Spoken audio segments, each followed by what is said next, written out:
a performance crossover for people who love driving.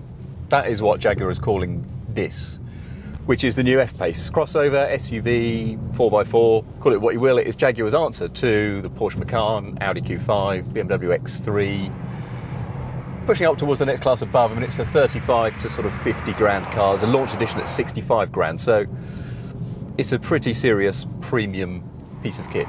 And for that, what do you get? Well, like all Jaguars, you get an aluminium intensive body. About 80% of the F Pace is aluminium. It shares an awful lot with the XE and the XF. Some slightly weird things about it. It's got some magnesium underneath. The tailgate is plastic, which helps lower the centre of gravity, but then the boot floor is steel, which means that the weight distribution is brought back towards 50-50 from being nose heavy. So they thought quite a lot about how they want the dynamics to be. Inside, it's pretty nice actually. It's a large car, 4.7 metres long, so it's big in the class, so the boot is really, really quite big. Plenty of room in the back seats.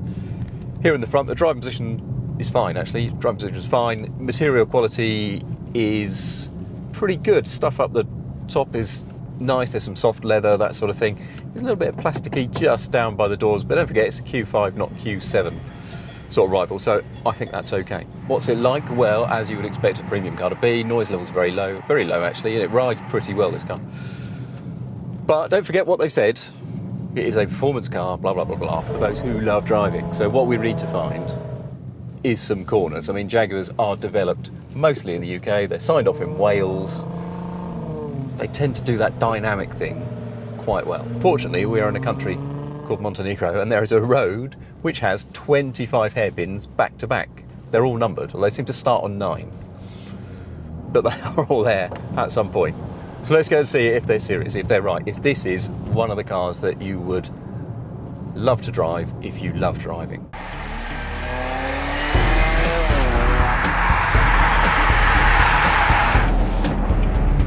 So what we've got in the way of mechanical spec? Well, this car is the range-topping 3-litre petrol. There's a 3-litre diesel, you can get 2-litre diesels, you can get a 2-litre diesel with rear-wheel drive. This one's all-wheel drive. It's got 380 metric horsepower, 375 hour brake, and it drives through an 8-speed automatic gearbox. And although it's all-wheel drive, that system, it can only ever divert as much as 50% to the front. So it's not one of these front-biased four-wheel drive systems like you might get from some cars from Germany. Does that make it more incisive? Well, it kind of does actually. It does feel quite keen to drive. It doesn't feel led by its front end by any means, despite the fact it's got one of the heavier engines under its nose. Gearbox is good. This 8-speed ZF transmission is always good. It doesn't matter what you put it in. It just shifts very cleanly, very smoothly. Makes a nice enough noise, I think, this car. It's not as raucous as it could be. There'll be an SVR later, one assumes.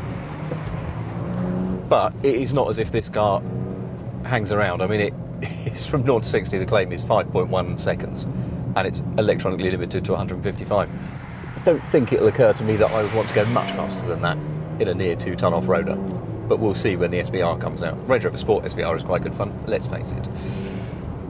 Meantime, what is this like? Well, chassis control, body control is good actually. Control of body movements is good, and I haven't even got the adaptive dampers turned up to their racier setting yet, which I will do as soon as I find a straight piece of road, which on a road with 25 hairpins is not going to be very easy. Right, here we go. No doubt, pop that across into dynamic. You get some companies where clearly somebody involved has said, right, you've got your normal comfort dampers, and then when you push the button to put them in sport, I want it really sporty, really racy. And that basically means they're completely unusable on the road. But thankfully, Jaguar doesn't do that whole mass distinction thing. Even though the dampers are in their firmer of 2 modes, it's still very far from too firm. Just has that nice Jaguar flow and feel to it. It's not as bombastic, it's not as hardcore, it's not as urgent as a Porsche Macan Turbo. Whether you prefer that or not is slightly a matter of personal taste and where you're going to end up driving it and how you're going to end up driving it, to be fair. It's got a nice flow to it, a nice ease to it, which makes it actually as a car to just relax into and drive a lot. Makes it really nice actually. And if that is the kind of feel that Jaguar was going for, I'd say they've pretty much nailed it. And in fairness, not before time, everybody has got one of these SUVs because they sell by the bucket load.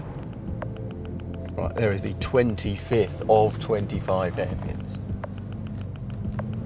The view here is amazing. It is off the scale beautiful, this place. It is unbelievable.